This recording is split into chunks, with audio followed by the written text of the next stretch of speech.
जय भीम नमो बुद्धाय।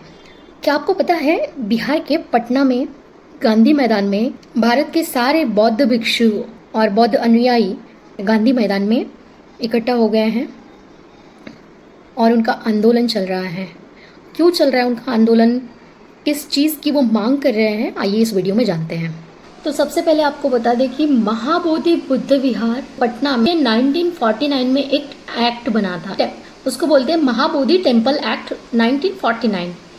जब हमारे देश का संविधान बन रहा था उस टाइम संविधान लागू होने से पहले ये एक्ट लागू हो गया था। तो ये एक्ट क्या है जानते हैं। Mahabodhi temple act 1949 Mahabodhi temple के प्रावधान और रखरखाव के लिए बनाया गया था। यह कानून 20 जून 1949 को भारत के सांसद के द्वारा पास किया गया था। इनमें से मुख्य प्रावधान है टेम्पल के प्रावधान के लिए महाबोधि टेम्पल कमेटी का गठन। सेकंड है कमेटी के सदस्यों की निर्वाचना। थर्ड है टेम्पल के रखरखाव और संरक्षण के लिए उपाय। फोर्थ है टेम्पल के धार्मिक और सांस्कृतिक कार्यक्रमों का आयोजन। और पांचवा है टेम्पल के सांप्रति और भविष्य के लिए योजना। महाबोधि टेम्पल की कमेटी में 8 सदस्यों का प्रावधान किया गया था।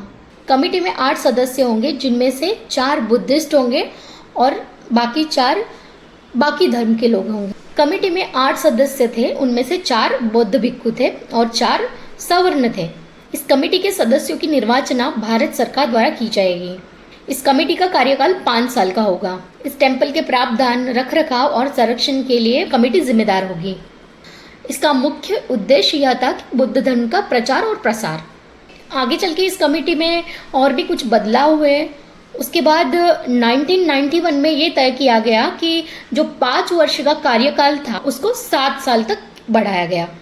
ये जो एक्ट बनाया गया था ये संविधान लागू होने से पहले बनाया गया था 1949 में। तो हमारे संविधान के आर्टिकल 25 में ये बताया गया है कि धर्म स्वातंत्र्य का अधिकार। तो संविधान के आर्टिकल 25 में हमें धर्म स्वातंत्र्य का अधिकार मिलता है। तो हम हमारी धार्मिक संस्थाएं खुद के खर्चों से चला सकते हैं, हम खुद धार्मिक संस्थाएं स्थापन कर सकते हैं।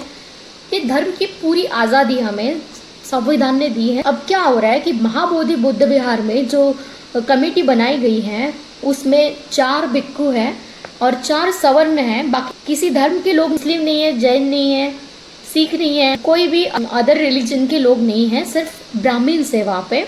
और जो 4 भिक्षु हैं वो उनसे ही मिले जुले हैं। तो इस प्रकार से उसका प्रयोजन हो रहा है। हम ये बोल सकते हैं कि अभी जो बौद्ध विहार है, महाबोधि बुद्ध विहार, उस पे ब्राह्मण्स का कब्जा हो चुका है। इसलिए भारत के तमाम बौद्ध भिक्षु और बौद्ध अनुयायी जो है वो पटना के गांधी मैदान में उतरे हुए हैं, आंदोलन कर रहे हैं।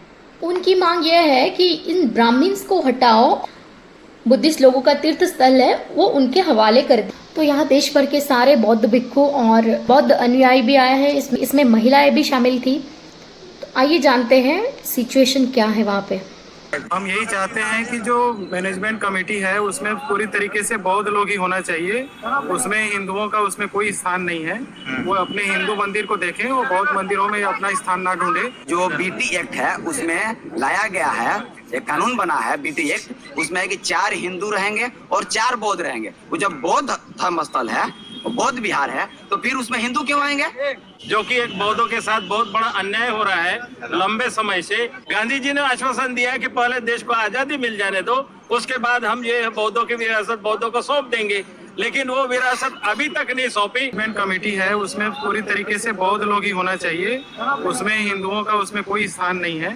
वो अपने हिंदू मंदिर को देखें, वो बौद्ध मंदिरों में अपना स्थान ना ढूंढे, यही हम चाहते हैं। तो सोचिए ये अयोध्या मंदिर में जब बौद्धिस्ट नहीं हो सकते हैं तो बौद्ध विहार में हिंदू क्यों हुए? जिस प्रकार से कोई भी धार्मिक स्थल, आर्टिकल संविधान भी आपको अधिकार देता है, आर्टिकल 25 में है कि आप किसी भी अपने धर्म का प्रचार प्रसार कर सकते हैं। और आर्टिकल में भी है कि आप अपने धर्म को, धार्मिक स्थल का संचालित आप खुद से करेंगे। तो और होता भी है, जैसे मस्जिद है उसको मुसलमान करता है संचालित, मंदिर है उसको हिंदू करता है। और हिंदू में कौन हिंदू करता है? वो तो वही लोग हिंदू है, ब्राह्मण लोग करते हैं। वही हिंदू है भी, दूसरा तो हिंदू है भी नहीं स्पष्ट रूप से। तो और चर्च जो है, चर्च को मानने वाले करते हैं, गुरुद्वारा को सिख करते हैं। तो हमारी भी महाबोधि बौद्ध विहार में किनका कब्जा है? हिंदू का कब्जा है। हम हाँ, वहाँ पे क्या है, जो बीटी एक्ट है उसमें लाया गया है, एक कानून बना है बीटी एक्ट, उसमें है कि 4 हिंदू रहेंगे और 4 बौद्ध रहेंगे। वो जब बौद्ध धर्म स्थल है, वो बौद्ध विहार है, तो फिर उसमें हिंदू क्यों आएंगे? 1949 का जो बोध गया मंदिर अधिनियम है, जो कि गैर संवैधानिक है, संविधान बनने के पहले का है, इसलिए हम चाहते हैं कि संविधान के अनुसार जो भी धर्म के मानने वाले हैं उनका स्थान उन्हीं व्यवस्था में हो, जो कि एक बौद्धों के साथ बहुत बड़ा अन्याय हो रहा है लंबे समय से। अनागारी धम्मपाल जी ने 1891 में यह मूवमेंट शुरू किया था, उस समय बोध गया के महंत के कब्जे में था।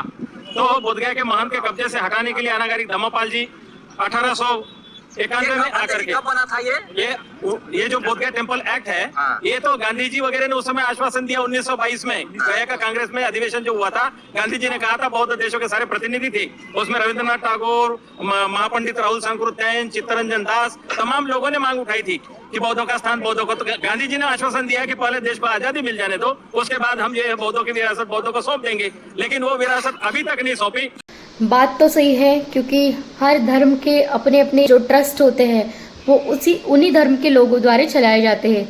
लेकिन बौद्ध धर्म एक ऐसा धर्म है जिनके टेम्पल्स एक्वायर्ड किए जाते हैं, जो पवित्र स्थल है गौतम बुद्ध का, जिनको वहाँ पे एनलाइटमेंट हुआ, वो जगह तक हड़प करने पे तुले हुए हैं। तो संविधान के आर्टिकल 25 से हमें जो धर्म स्वातंत्र्य का अधिकार में, उसको ध्यान में रखते हुए सरकार ने जो टेम्पल है वो बुद्धिस्ट लोगों के हवाले करना चाहिए।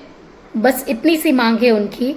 सरकार ने संविधान के आर्टिकल 25 के तहत महाबोधि बुद्ध विहार बौद्धों के हवाले कर देना चाहिए। आपकी क्या राय है, आप कमेंट में ज़रूर बताइए। जय भीम।